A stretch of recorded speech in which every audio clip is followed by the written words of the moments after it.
Hola, buenas tardes. Hoy vamos a leer un cuento de Louise Erdrich, nacida en Little Falls, en Minnesota, en 1954. El cuento se llama Flare y es de 1986. Dice así: La primera vez que se ahogó en las gélidas y cristalinas aguas del lago Turcotte, Flare Pillager no era más que una niña. Dos hombres vieron cómo volcaba el bote y ella se debatía en el oleaje. Remaron hasta el lugar donde se había hundido y se tiraron al agua. Cuando la arrastraron por encima de la borda, estaba fría y rígida, por lo que la bofetearon, la zarandearon, sujetándola por los talones, le movieron los brazos arriba y abajo y le dieron golpes en la espalda hasta que tosió y escupió el agua del lago. Se estremeció de los pies a la cabeza como un perro y luego tomó aire, pero al poco tiempo de aquello los dos hombres desaparecieron. El primero se marchó a la aventura y el otro, Jan Heath, fue atropellado por una carreta. He ahí la prueba, sostenía mi abuela. Para ella resultaba evidente. Al salvar a Fleur Pillager, los dos hombres se habían perdido. La siguiente vez que cayó al lago, Fleur Pillager tenía 20 años y nadie la tocó. Acabó tirada en la orilla con la piel de un gris opaco y apagado, pero cuando George, muchas mujeres, se inclinó para examinarla más de cerca, vio que su pecho se movía. Después abrió los ojos de golpe, dos ágatas negras y penetrantes, y le clavó la mirada. «Tú ocuparás mi lugar», susurró. Todo el mundo se dispersó y la dejaron allí. Nadie sabe cómo consiguió arrastrarse hasta su casa. Al poco tiempo de aquello advertimos que muchas mujeres cambió. Se volvió miedoso, no quería salir de casa y no había manera de que se aproximara al agua. Gracias a su cautela, vivió hasta el día en que sus hijos le regalaron una nueva bañera de hojalata. Entonces, la primera vez que probó la bañera, resbaló, se golpeó la cabeza, perdió el conocimiento y tragó agua mientras su mujer preparaba el desayuno en la otra habitación. Los hombres se mantenían alejados de Fleur Pillager después del segundo ahogamiento, y a pesar de su belleza nadie se atrevía a cortejarla, porque estaba claro que Miss Feshu, el hombre agua, el monstruo, la quería para él. Ese es un demonio, hambriento de amor y deseo, y loco por acariciar a las muchachas jóvenes, sobre todo las fuertes y atrevidas como Fleur. Nuestras madres nos advertían de que nos resultaría atractivo, ya que se muestra con ojos verdes, piel cobriza y una boca tan tierna como la de un niño. Pero en cuanto caigas en sus brazos, le saldrán cuernos, colmillos, garras y aletas. Sus pies se fundirán en uno solo, y su piel, de escamas de bronce, tintineará al tocarlo. Te quedas fascinada, sin poder moverte. Él lanza un collar de conchas a tus pies. Llora centellantes astillas que se transforman en mica y se endurecen en tus pechos. Te retiene bajo el agua. Después adopta el cuerpo de un león o de un enorme gusano pardo. Está hecho de oro, está hecho de musgo de la playa. Es una criatura de espuma seca, una criatura de muerte por ahogamiento, la muerte a la que un chipigua no puede sobrevivir. A no ser que seas Fleur Pillager. Todos sabíamos que ella no sabía nadar. Después de la primera vez pensamos que jamás volvería al lago Turcotte. Creíamos que llevaría una vida tranquila y solitaria, sin dar muerte a los hombres ahogándose en el lago. Después de la primera vez pensamos que iría por el buen camino. Pero luego, tras el segundo ahogamiento, supimos que tratamos con algo mucho más grave. Estaba loca, fuera de control. Flirteaba con el mal, se reía ante las advertencias de las ancianas y se vestía como un hombre. Se interesó por alguna medicina medio olvidada y estudió modos y maneras de hacer las cosas de las que es mejor no hablar.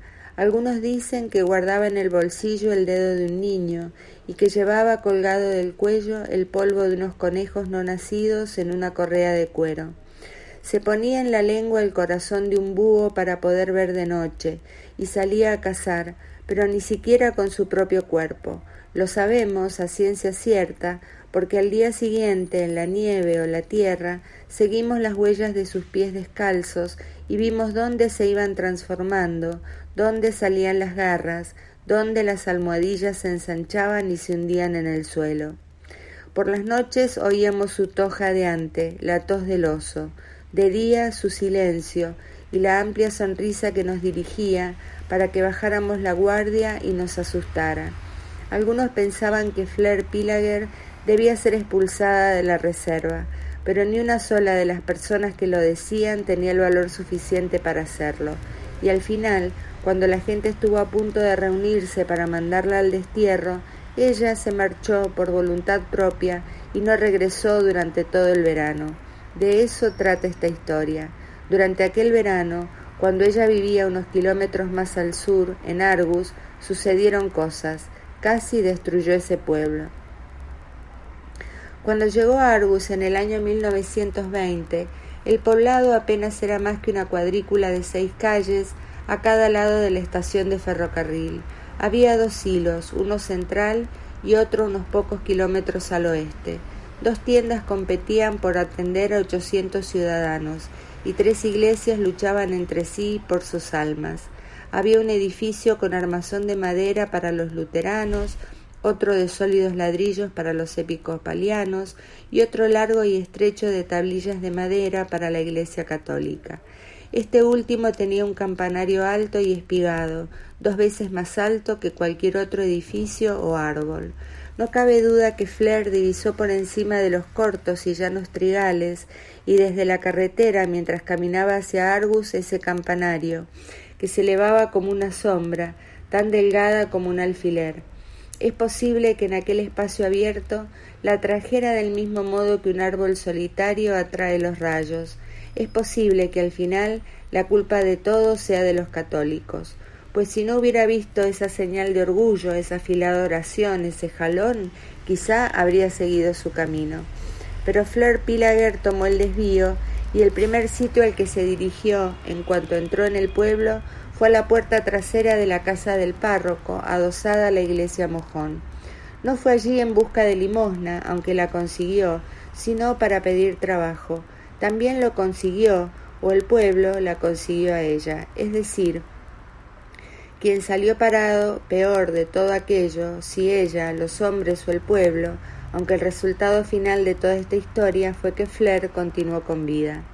Los 4 hombres que trabajaban en la carnicería habían despiezado entre los 4 unos 1000 animales, tal vez la mitad terneros y la otra cerdos, ovejas y animales de caza mayor como venados, arces y osos. Eso sin contar los pollos, que eran innumerables. Pete Koska era el dueño del establecimiento y tenía contratados a Lily Vedder, Thor Grunwald y Dodge James, mi padrastro, que se había traído a mi madre de la reserva un año antes de que ella lo defraudara muriéndose. Dodge me sacó de la escuela para ponerme en su lugar. Yo cuidaba de la casa la mitad del tiempo y trabajaba en la carnicería la otra mitad, barriendo el suelo, echando serrín o llevando al otro lado de la calle un hueso de jamón para la olla de judías de un cliente o un paquete de salchichas a la esquina. Era buena idea tener a alguien como yo cerca, porque hasta que me necesitaban era invisible. Me fundía con las paredes marrones y sucias, una muchacha escuálida de nariz grande y ojos curiosos, y como podía desaparecer en un rincón o deslizarme bajo una estantería, estaba al tanto de todo, de lo que decían los hombres cuando no había nadie y de lo que le hicieron a Fleur. Carnes Koska atendía a una clientela de granjeros en un área de 80 kilómetros a la redonda, tanto para matanzas, ya que disponía de un corral y una jaula trampa, como para curar la carne, ahumándola o picándola con especias para hacer salchichas. La cámara frigorífica era una maravilla, formada por varias capas de ladrillo, un aislamiento de adobe y madera de Minnesota, todo ello forrado con serrín y enormes bloques de hielo, procedentes del lago Charcot, arrastrados cada invierno por un caballo y un trineo desde nuestra reserva. Una desvencijada construcción de tablas de madera, mitad matadero y mitad tienda, estaba adosada al cubo, bajo y macizo de los depósitos. Allí era donde trabajaba Fleur. Koska la contrató por su fuerza. Era capaz de levantar una pata entera o cargar un palo lleno de salchichas sin tambalearse, y pronto aprendió a cortar con la mujer de Pete, una rubia delgada como un alambre, que fumaba encadenando los cigarrillos y manejaba los afiladísimos cuchillos con una precisión imperturbable, cortando a ras de sus dedos manchados. Flor y Fritz y Koska trabajaban toda la tarde, envolvían los trozos de carne en papel y Flair arrastraba los paquetes hasta los almacenes. Dejaba la carne delante de las pesadas puertas de roble, que solo se abrían a las 5 de la tarde, antes de que los hombres cenaran. A veces Dutch, Thor y Lily comían en los almacenes, y cuando lo hacían yo también me quedaba. Fregaba los suelos, alimentaba los fuegos en las salas de ahumado, mientras los hombres se sentaban alrededor de la chaparrada estufa de hierro forjado y pinchaban tiras de arenques en tortas de pan. Jugaban largas partidas de póker o cribac en una tabla hecha con el fondo cepillado de una caja de sal. Hablaban y yo escuchaba, aunque no había mucho que oír, ya que casi nunca pasaba nada en Argus. Thor estaba casado, Dutch había perdido a mi madre, y Lily leía folletos. Conservaban ante todo sobre las próximas subastas los equipamientos y las mujeres. De vez en cuando Pete Koska venía delante para jugar al whist y dejaba a Fritzy fumando sus cigarrillos y friendo buñuelos en la trastienda. Tomaba asiento y echaba un par de partidas, pero no compartía sus pensamientos. Fritzy no consentía que él abrara sus espaldas, y el único libro que él leía era el Nuevo Testamento. Si decía algo tenía que ver con el tiempo, un excedente de estómagos de ovejas, un jamón que había salido verde del ahumado, o con las cotizaciones del maíz y el trigo. Tenía un amuleto de la suerte, el cristalino opalescente del ojo de una vaca. Cuando jugaba las cartas se lo frotaba entre los dedos. Era suave sonido, y el chasquido de las cartas suponían más o menos su única conversación. Flair terminó por procurarles un tema. Sus mejillas eran anchas y achatadas, sus manos grandes, agrietadas y musculosas. Los hombres de Flair eran tan macizos como unas vigas, sus caderas como peces, resbaladizas y estrechas. Un viejo vestido verde, que estaba desgastado donde se sentaba, se le pegaba a la cintura. Sus trenzas eran gruesas como las colas de un animal y la golpeaban cuando se movía, pausada y lentamente, al trabajar, sujetas y medio domesticadas, pero solo a medias. Yo me daba cuenta de ello, pero los demás nunca lo vieron. Nunca miraron en sus astutos ojos castaños, ni se fijaron en sus dientes, fuertes, curvos y muy blancos. Llevaba las piernas desnudas, y como caminaba con paso acolchado, con sus mocasines adornados con abalorios, nunca advirtieron que le faltaba el dedo meñique del pie. Nunca supieron que se había ahogado. Estaban ciegos, eran estúpidos, solo la veían en carne y hueso. Sin embargo, no era simplemente que fuera una chipegua, o incluso una mujer, no era que fuese atractiva o estuviese sola, lo que hizo hervir sus mentes, fue su manera de jugar a las cartas. Las mujeres no solían jugar con hombres, de modo que la noche en que Flair arrimó una silla a la mesa de los hombres sin haber sido invitada, fue algo perturbador. —¿Qué es esto? —exclamó Lily. Era un hombre gordo con unos ojos de serpiente, fríos y claros, y una piel delicada, suave y blanca como un lirio, a lo que le debía su nombre.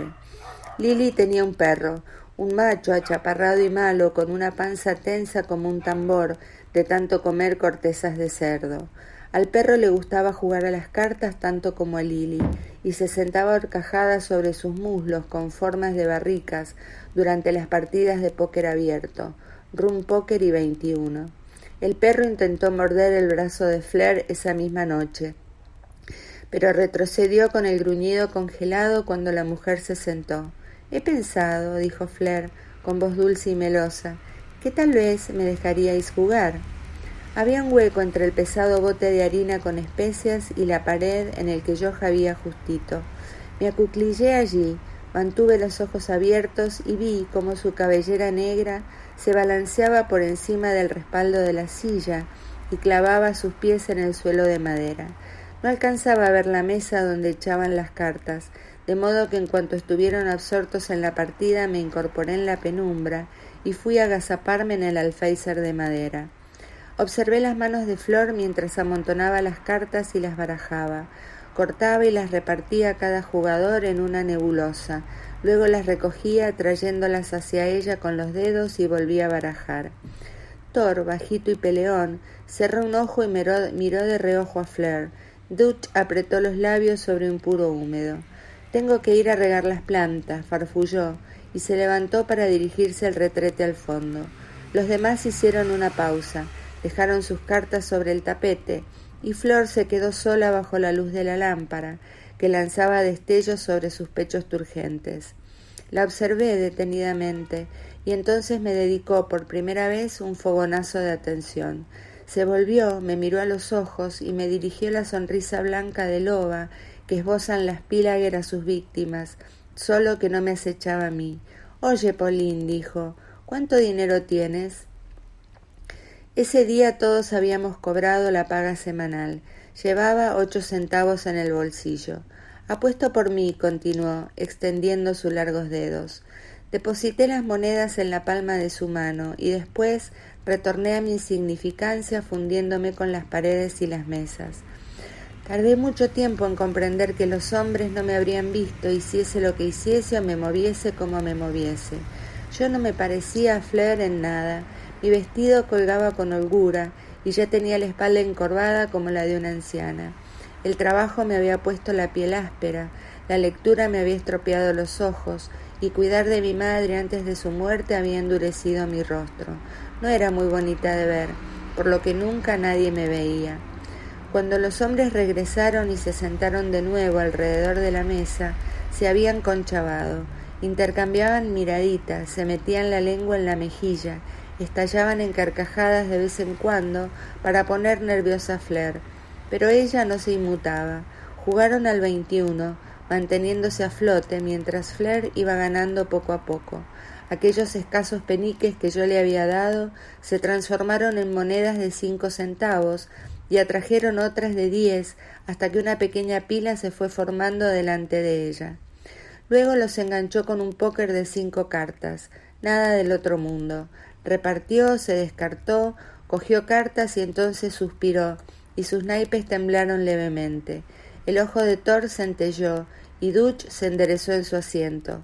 «Yo pago para ver», dijo Lily Vedder.